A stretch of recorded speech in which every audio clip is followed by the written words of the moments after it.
What if I told you the next big breakthrough in electric vehicle technology didn't come from a billion-dollar lab, but from a homeless man sitting alone on a park bench? Sounds impossible, right? But that's exactly what happened when Elon Musk took a shortcut through a Seattle park and noticed a man wearing a worn-out Tesla shirt.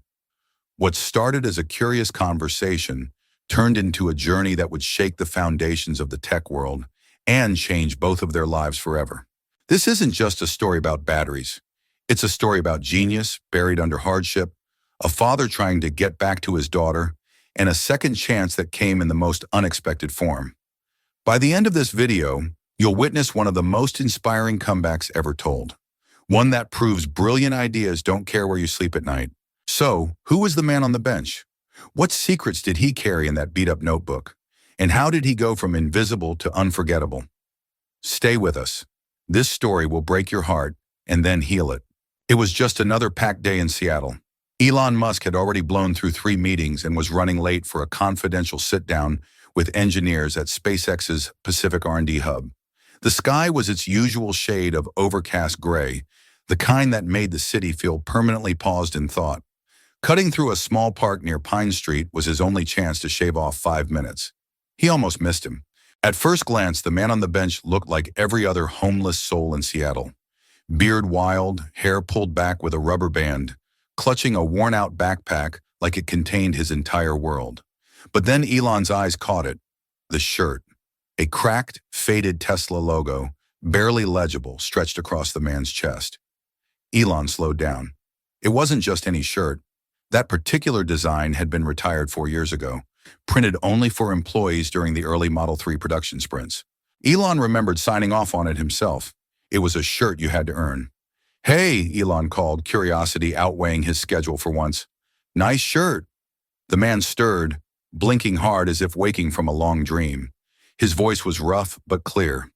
"Oh, sorry, I'll move." No, don't. I just meant the shirt. That's an old one." The man looked down, surprised, then did a slow double take when his eyes returned to Elon's face. "You're him. You're Elon Musk." A beat passed. Elon offered a nod. "And you're wearing my shirt." The man gave a half shrug. "Found it in a donation bin a while back. Didn't think it'd matter." "It does," Elon replied, taking a slow step closer. "What's your name?" The man hesitated, then said quietly, "David. David Cole." "Well, David, do you like Tesla?" For the first time, something in David's face shifted. A genuine smile broke through the weariness. His teeth were unexpectedly white, his voice steady. "Electric is the future," he said. "I used to work at Granite Motors, engineering, gasoline engines. I always thought we were building the wrong future." "Granite?" Elon raised an eyebrow. "You know battery systems?" "More than I wish I did," David replied, then chuckled. "Spent 5 years redesigning combustion components. But batteries? That's what I think about now, all the time." Elon glanced at his watch. He was officially late, but he didn't move. "There's something about you, David," Elon said slowly. "You talk like someone who's still an engineer." David's eyes darkened. "Used to be, before everything fell apart." Something flickered in Elon's mind. Not pity, not charity, something else. Curiosity.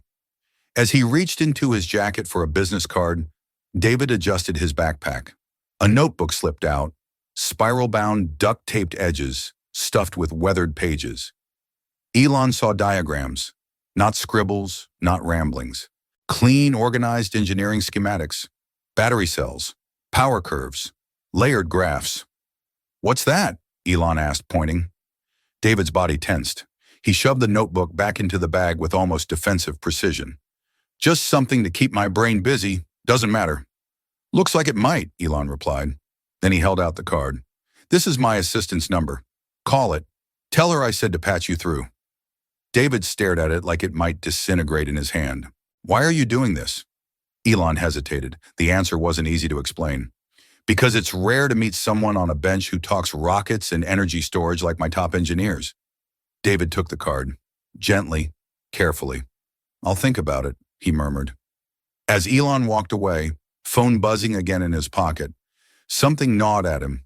A line from an old article he'd once quoted. Brilliance doesn't always wear a lab coat. Behind him, David watched the sleek black Tesla disappear around the corner. He reached into his bag, pulled out the card again, and stared at it. The name on it felt too big, too impossible. Elon Musk. He tucked it into his notebook, sealed it in a waterproof pouch, and began walking. He had to reach the harbor light shelter before the beds filled up. As his boots hit wet pavement, he whispered to himself, "That didn't just happen." But it did. That night, lying on a cot between the sound of snoring men and flickering fluorescent lights, David stared at the ceiling and let a dangerous thought creep in. What if this really is my second chance? He had been invisible for so long, but today someone had seen him, and not just anyone. Elon Musk. As the room dimmed and the shelter quieted, David pulled out the notebook again and flipped to the first page. Across the top, scrawled in neat block letters, was a heading: The Coal Battery Initiative, Draft 01, 5 years of work. 5 years of surviving. 5 years of building a battery system he believed could change the industry. He traced the edges of Elon's business card with one calloused finger. Should he call? What would he say? "Hey, remember me? The homeless guy who talked to you about battery chemistry in the park?" He laughed silently, then closed his eyes. And for the first time in years, he dreamed of his daughter. Her name was Emma. She would be 9 now, maybe 10. He wondered if she'd still recognize him. And more importantly, would she still believe in him? What would you do if you were in David's shoes? Would you make the call or let it go? Do you believe the greatest minds can come from the most unexpected places? Have you ever had a moment where a complete stranger saw your potential before anyone else did? Let me know your thoughts in the comments. Continue while 3 days passed.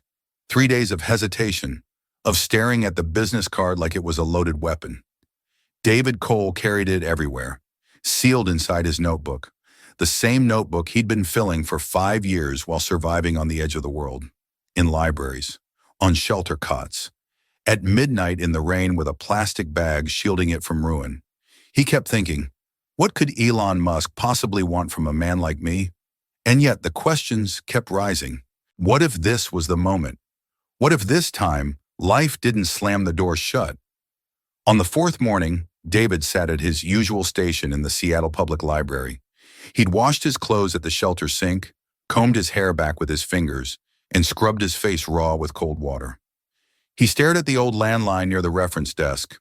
The librarian, Mrs. Garcia, looked up from her cataloging and gave him a gentle nod.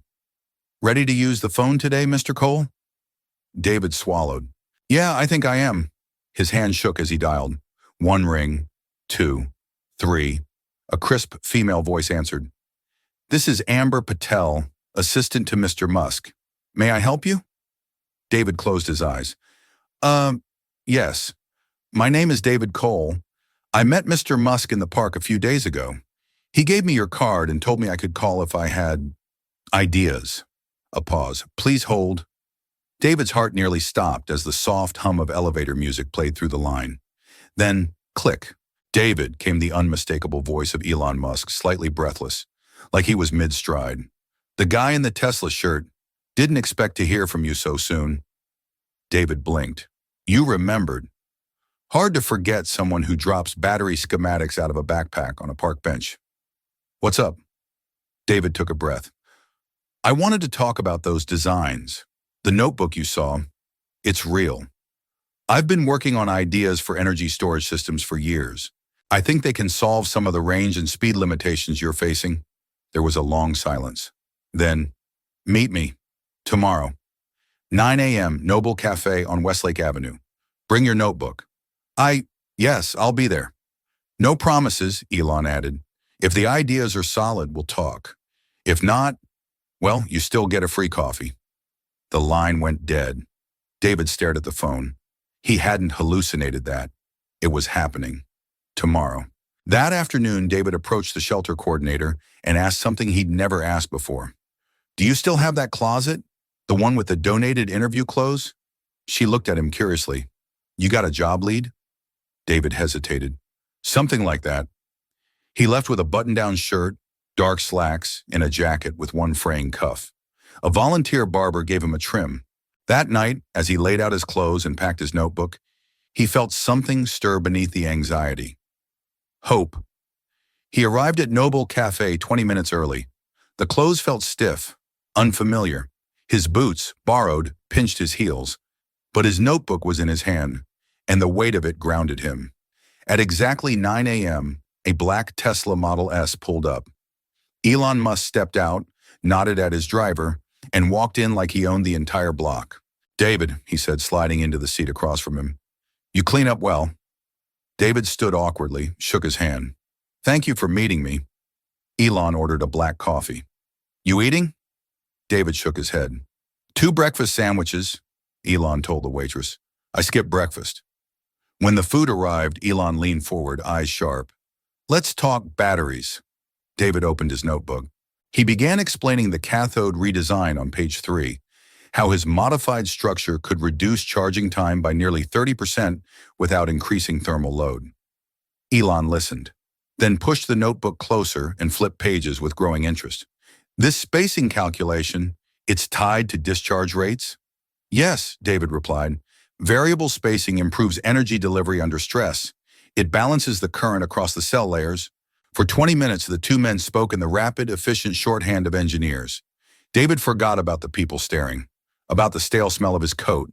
He was in his world again, a world of circuits, algorithms, problems, and elegant solutions. By the time he finished his second sandwich, Elon was nodding. "This," he said, tapping the notebook, "some of it we're already looking at. But other parts, this channel design, the predictive degradation model, that's new." David's heart hammered. Elon checked his watch. "I've got to run, but here's the deal. I'll put you in a hotel for 3 nights. Clothes, shower. Tomorrow 10 a.m., come to Tesla HQ. You'll meet the battery team. No guarantees. But if they like what they see..." He trailed off, then looked David in the eye. "Good ideas can come from anywhere. Someone gave me a shot when no one else would. I don't forget that." David sat motionless. His breath caught somewhere in his chest. "Amber will pick you up outside in 15.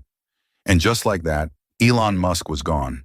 David stared at the open notebook on the table, his heart thudding, his hands trembling.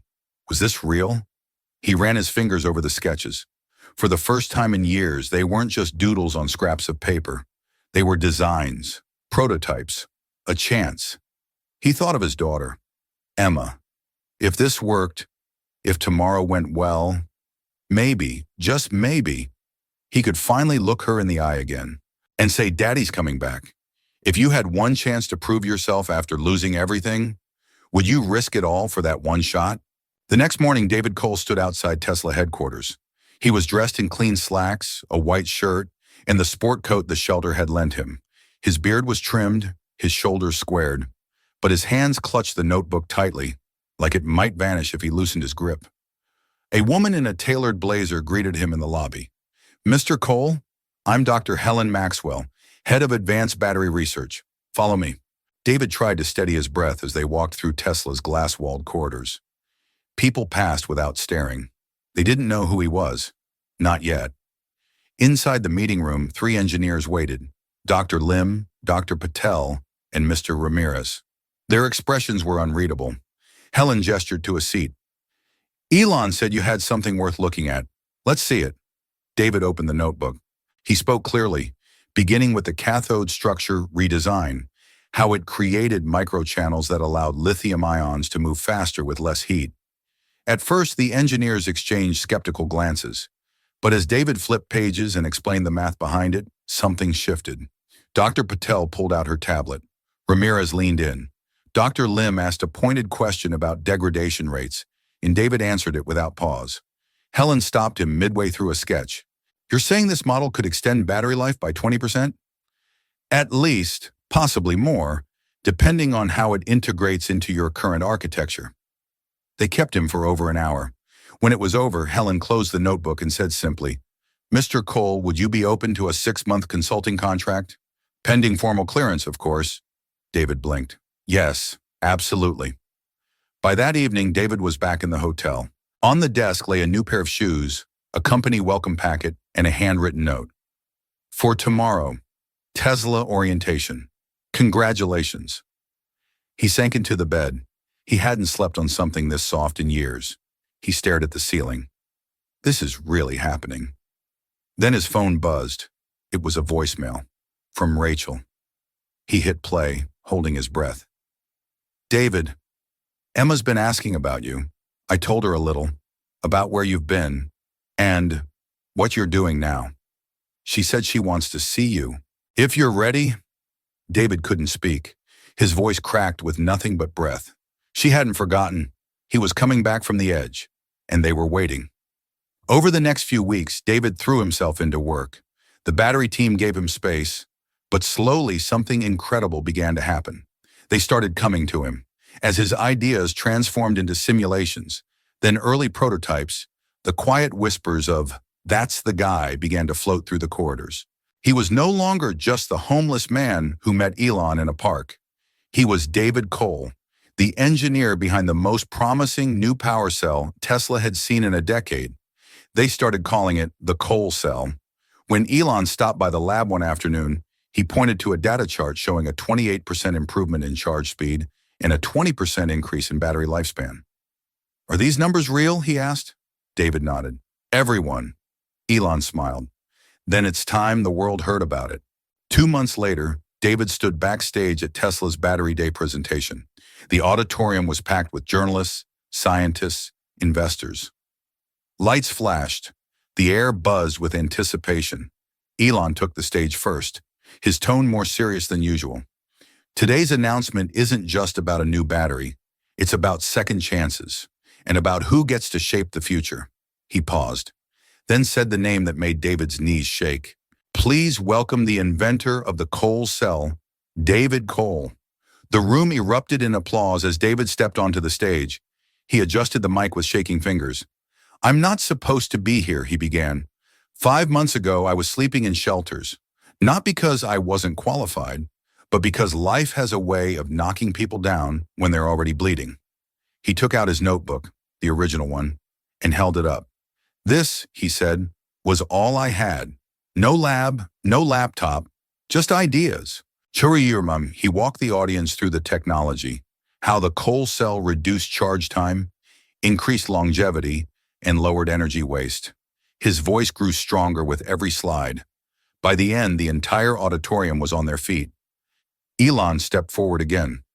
"Starting today," he said, "Tesla will begin integrating the Cole cell into our next generation of vehicles. But we're also launching something else, the Cole Foundation, a program to help displaced engineers, veterans, and innovators get a second chance, just like David." That night, David sat alone in his new apartment. His phone buzzed with messages, media requests, congratulations. But only one message made him cry. It was a video call request from Rachel and Emma. He picked up. "Daddy?" her little voice said, eyes wide on the screen. He smiled through tears. "Hey, sweetheart, I've got something to show you." He turned the camera toward the battery prototype sitting on his desk. She gasped. "Is that your invention?" "Kind of," he said, "but the real invention was never the battery." He looked back at her face. "It was the belief that I could come back." That belief had changed everything. What do you think of David's story? Did it move you? If this story touched you, leave a comment below with number 3. If you think it was just okay, comment number 2. And if it didn't meet your expectations, go ahead and drop a number 1. We want to hear honest feedback. Also, tell us which country you're watching from. We love hearing from every corner of the world. And if you believe more people should hear stories like David's, share this video with someone who needs a little hope today.